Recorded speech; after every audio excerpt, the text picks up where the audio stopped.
Hi friends, నేను మీ సంజీవ్ బాకి. ఇవాళ మరికొన్ని జోక్స్ తో మీ ముందుకి. ఒక ఆవిడ చెప్తోంది, చూసావా దాని బడాయి, మా ఆయన బాగా రాస్తాడు, మా ఆయన బాగా రాస్తాడంటే నేను పెద్ద రచయిత అనుకున్నానే. తీరా చూస్తే మొన్న వాళ్ళ ఇంటికి వెళ్ళి చూస్తే వాళ్ళ ఆయన దాని జుట్టుకి కొబ్బరి నూనె రాస్తున్నాడే. ఇలా చెప్పేది ఒకటి, చేసేది ఒకటి ఉంటుంది అనమాట. అలాగే మన మాటల్లో కూడా ఆ ప్రొనౌన్సియేషన్ ఒకలా ఉంటుంది, అర్థం అలా ఉంటుంది. మనం తరచుగా చూస్తుంటాం కోర్టులో, భగవద్గీత మీద ప్రమాణం చేసి అంతా నిజమే చెప్తాను, అబద్ధం చెప్పను, ఇది మామూలుగా. కానీ మాటల గారిడితో ఎలా చేసాడు చూసారు ఒక అతను. భగవద్గీత మీద ప్రమాణం చేసి అంతా నిజమే చెబుతాను, అబద్ధం చెప్పను. చూసారా ఎలా ట్విస్ట్ చేశాడు. ఆ మాటలతో అలా గారిడి చేయొచ్చు అనమాట. అలాగే ఒకసారి ఒక ఆవిడ, ఏమండి బట్టలు ఉతుకుతారా లేకపోతే నన్ను వచ్చి ఉతకమంటారా? అర్థం ఏంటో తెలియదు. నిజంగా బట్టలు ఉతుకుతుందా లేకపోతే మొగుండు ఉతుకుతుందా, ఇలా ఉంటాయన్నమాట. ఒకసారి ఒకడు బట్టలు కొట్టుకెళ్ళాడు. ఆ బాబు నాకు షర్టుకి క్లాత్ కావాలి అన్నాడు. ఇది తీసుకోండి సార్, చాలా బాగుంటుంది, అస్సలు చెరగదు. ఆహా అలా అయితే నాకు వద్దులే. ఏం సార్, ఇదిగో తాను నాకు అవసరంలా, నాకు కావాల్సింది 2 మీటర్లు, ఈ చెరగదా అంటున్నావు, ఇంకెలా తీసుకోను, అందుకే వదిలే. చూసారా, ఇట్లా చెప్పేవాళ్ళు కొంతమంది ఉంటారు. ఇద్దరు ఫ్రెండ్స్ మాట్లాడుకుంటారు. మా ఆవిడ కంట్లో నర్సు పడితే ఆ డాక్టర్ దగ్గర తీసుకెళ్లారా, తీసుకెళ్తే 1000 రూపాయలు మింగాడు. చాలా అదృష్టవంతుడు గురు, 1000 రూపాయలతో పోయింది. మా ఆవిడ కంట్లో పట్టు చీర పడింది, 10,000 మింగాడు ఆ షాపుడు.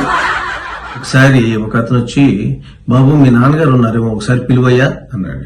అంటే వాళ్ళ అమ్మ లోపల నుంచి, ఎవర్రా వచ్చింది అన్నాడు. అదేనమ్మా, పోయినసారి మన ఇంటికి వస్తే నువ్వు సాంబారు వేస్తే కుక్కలా నాకాడని చెప్పావి, ఆ అంకుల్ వచ్చారు, నాన్న కావాలంట. చూసారా, పిల్లల దగ్గర చాలా జాగ్రత్తగా ఉండాలి. అలాగే మాటల్లో వాళ్ళ మనస్తత్వాన్ని కూడా మనం తెలుసుకోవచ్చండి. ఒకసారి ఫ్రెండ్ ఒక అతనితో అంటున్నాడు, రే మీ పెద్దోడి కంటే చిన్నోడు చాలా తెలివైనడు రా. ఆహా అంత ఖచ్చితంగా అలా చెప్తావు? అదేరా, మొన్న నీకు హార్ట్ అటాక్ వచ్చి పడిపోయావా, మీ పెద్దోడేమో డాక్టర్ని పిలుచుకొచ్చాడు, కానీ మీ చిన్నోడు లాయర్ నట్టుకొచ్చాడు. చూసారా వాడి దూరాలోచన, అదనమాట. ఒకసారి ఒక హస్బెండ్, ఏమే ఈ ఆదివారం నేను చాలా హ్యాపీగా గడపాలని 3 సినిమా టికెట్లు తెచ్చానే. 3 తెచ్చారా? మరి మా అమ్మ కూడా వచ్చిందిగా ఊరి నుంచి, నాకు మా అమ్మకి పిల్లాడికి మీకు 4 కావాలిగా.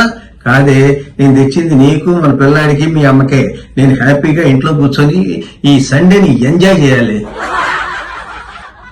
ఏమన్నా మనం కొత్తగా పెట్టుకున్న పని మనిషి మరీ ఒళ్ళు దాచుకుంటుంది, అందుకే తీసేద్దాం అనుకుంటున్నాను. మీరేమంటారు? నిజమే నోయ్, అది మరీ ఒళ్ళు దాచుకుంటుంది, బాగా సిగ్గనుకుంటా చీర మొత్తం కప్పేసుకుంటుంది, తీసేయి. ఒక కార్ షోరూమ్ ఓపెనింగ్ కి ఒక మినిస్టర్ గారిని ప్రారంభోత్సవానికి పిలిచారు. సరే మినిస్టర్ గారు వచ్చారు, రిబ్బన్ కట్ చేశారు, ప్రారంభోత్సవం. ఆ షోరూమ్ అతను, సార్ మీరు చాలా శ్రమపడి మా షోరూమ్ కి వచ్చి మీ అమృత హస్తాలతో మా షోరూమ్ ఓపెనింగ్ చేసినందుకు మీకు ఒక కారు ప్రజెంట్ చేస్తున్నాను. ఏమనుకుంటున్నానన్నా, అంటే లంచం ఇచ్చి అనుకునేయాలనుకుంటున్నావా? ఇదిగో లంచాలు కాసిపోయేవని కాదు నేను. సారీ సార్, అంటే మా ఉద్దేశం మీరు ఇంత దూరం వచ్చారు కదా, ఆనందంగా మా ఆనందం కొద్దీ మీకు ఇవ్వాలని. సరే ఓ పని చేయండి సార్, ఫ్రీగా తీసుకోపోతే ఓ 10 రూపాయలు ఇచ్చి ఆ కార్ తీసుకువెళ్ళండి. అలా అన్నావు, బాగుంది, ఇదిగో 20 రూపాయలు, 2 కార్లు ఇంటికి పంపించు.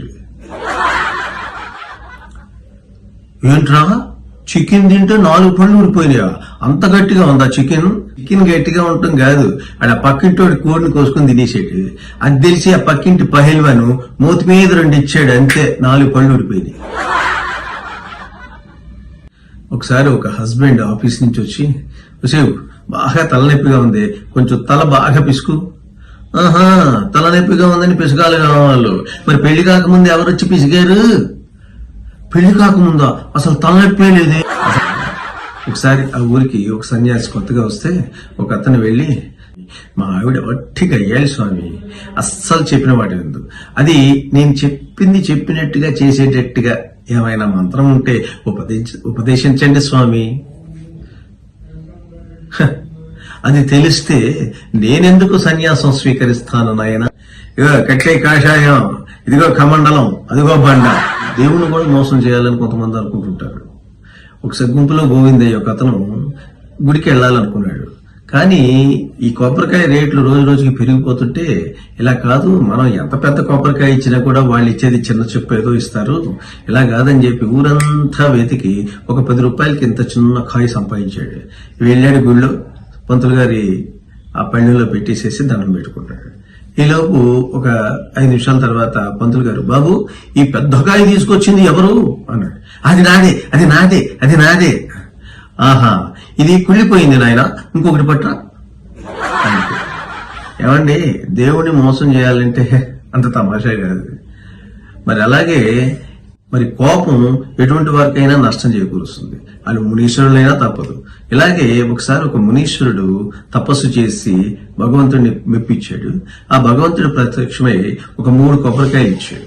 3 కొబ్బరికాయలు ఇచ్చి, నాయన నీ మనసులో కోరిక కోరుకొని ఒక్కొక్క కొబ్బరికాయ కొట్టు, ఈ 3 కొబ్బరికాయలతో నీ 3 కోరికలు తీరిపోతాయి అని చెప్పి వరం ఇచ్చాడు. చాలా సంతోషంతో మునీశ్వరుడు ఇంటికి వచ్చాడు. ఇంటికి వచ్చేసి పూజ అది చేసుకుని కొబ్బరికాయ కొనడానికి సిద్ధమయ్యాడు. ఈలో, ఏమండి భగవంతుడిని ఏం కోరుకుంటున్నారు? ఏం కోరుకుంటున్నానా? బొచ్చు కోరుకుంటున్నానే అని ఫట్ మన కొబ్బరికాయ కొట్టాడు. అంతే, ఒంటి నిండా ఎంటుకలు వచ్చేసాయి. చూసి చాలా వికృతంగా చూసి, అయ్యో అయ్యో ఇదేంటండి అలా అయిపోయారు, నీ అమ్మ కడుపు మాడ, నేను ఏదో కోరుకుంటున్నాను కదా, ఈలోపు చెడగొట్టావు కదే అని చెప్పి, స్వామి నా ఒంటి మీద వెంట్రుకలన్నీ పోవాలి అని ఇంకో కొబ్బరికాయ కొట్టాడు. కొట్టేటప్పటికి ఉన్న వెంట్రుకలతో సహా పోయేది అనమాట. కను బొమ్మలతో సహా, మీసాలతో సహా, గడ్డాలతో సహా మొత్తం పోయాయి. ఏమండి అస్సలు చూడలేకపోతున్నానండి మిమ్మల్ని, నీ అమ్మ కడుపు మాడ, సరే స్వామి నా జుట్టు నాకు ఇచ్చేయి అని ఇంకో కొబ్బరికాయ కొట్టాడు. అంతే, మళ్ళీ ఆయన జుట్టు ఆయనకు వచ్చింది. చూసారా, కేవలం కోపంతో ఆ కోపాన్ని ప్రదర్శించినందువల్ల మునీశ్వరుడికైనా సరే తిప్పలు తప్పల. అందుకనే ఎవరైనా సరే కోపంగా లేకుండా సంతోషంగా ఉండాలి అంటే మీకు చిట్కా, సంజీవ్ బాకి సబ్స్క్రైబ్ చేసుకోండి. మరి నేను పంపించిన జోక్స్ పరంపర మరి ఇవన్నీ కూడా రెగ్యులర్ గా చూశారనుకోండి, మీ కోపాలన్నీ మటుమాయం. మరి మీరే కాదు, హ్యాపీగా ఉండాలంటే, మీ ఫ్రెండ్స్ కూడా హ్యాపీగా ఉండాలంటే లైక్ చేయండి, షేర్ చేయండి. ఇట్లు మీ సంజీవ్ బాకి.